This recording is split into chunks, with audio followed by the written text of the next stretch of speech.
Potential is often seen as a blessing. But what if you don't reach it? Hang me, oh, hang me. What if you have the most soulful voice, I'll be dead and gone. but can't quite break through? I don't see a lot of money here. What if you're right at the goal line, about to win the game, but can't quite punch it in? Or worse, what if you're a baby, about to bring joy to a family, and an earthquake strikes, and the ceiling falls?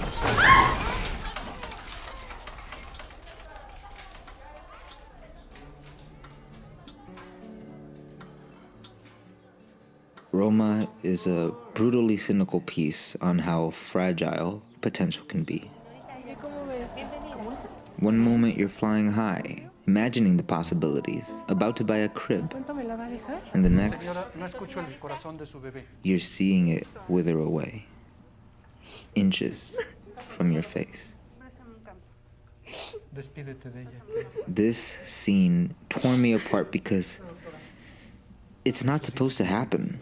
Cleo had just dealt with hearing a man die, being held at gunpoint by the father of her child, being forced to go through labor in the back of a car. The story put her through all this shit, and still, it lets her baby die.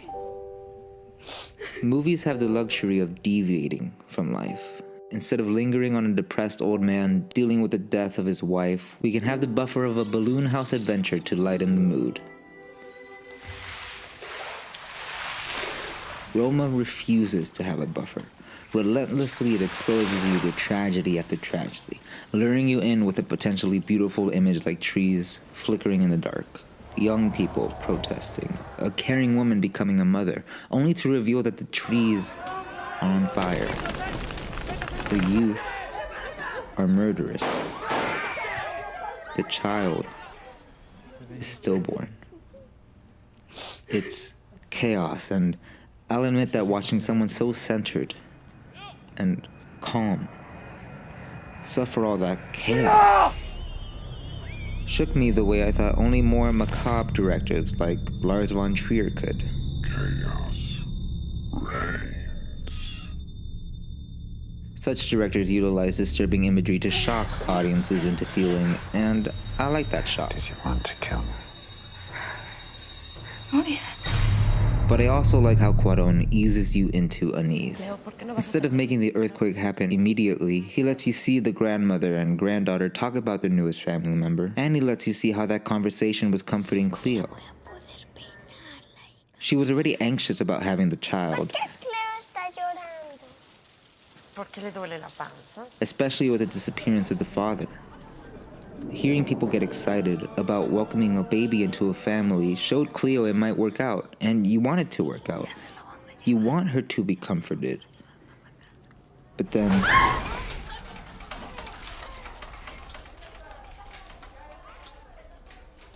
this image is heartbreaking no matter what, but the fact that it is the conclusion to a scene that could have gone to a much happier place makes it damn near unbearable. Same with this scene. Alone, you want to turn away. But in the context of the film, you think maybe the baby will make it. Maybe she'll be the one good thing to come out of that horrible day. That horrible man. You have to keep your eyes on the screen because the potential for happiness is there, but it's cut short. Cuarón understands that tears fall hardest after a smile. That understanding makes Roma a masterclass on setting up and executing tragic moments, and it also made him the perfect hire for a film many of us hold near our hearts.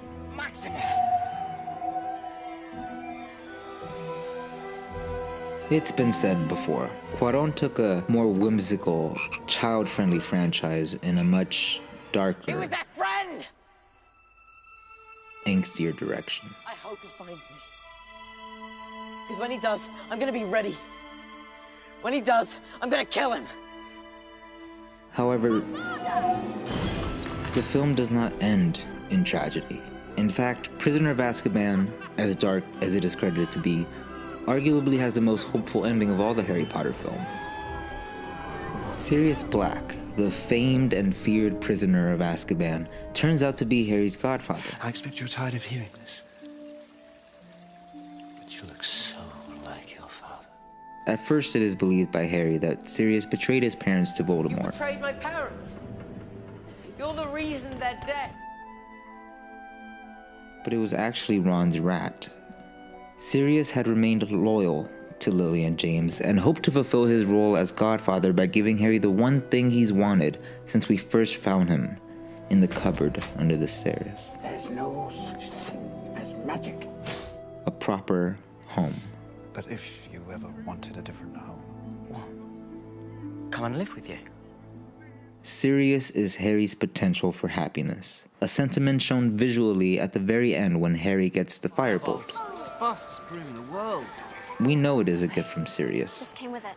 That freeze frame of Harry riding off in the firebolt is representative of the path to happiness Harry was meant to be on after meeting Sirius. Soon, he'll get a home, but notice his face is pulled back, the way it is when Dementors are near. Every time his face is pulled, joy is being sucked away. This freeze frame is Cuarón foreshadowing the fact that the joy Sirius brought to Harry will be pulled away in the later movies, and it is. What is... Get back to the cup! The pull starts in the Goblet of Fire with the simultaneous death of Cedric Diggory and the return of Voldemort. The erasure of Harry's potential for happiness continues in the Order of the Phoenix with the death of Sirius Black. While Cuarón did not direct any other Potter films, he seemed to know tragedy after tragedy was just around the corner for Harry, and the only way to make those tragedies effective is to have Harry smile one last time. Who sent it? No one knows. This came with it. Prisoner of Azkaban ends with that smile. Cuarón set future directors up to do to Harry what he did to Cleo. He let her feel as if the future might be bright, only to take it away with an earthquake and a death come way too soon. In the end, he's flying high, imagining the possibilities. But just like Cleo saw her potential for happiness wither away, Harry will soon see it wither, inches from his face.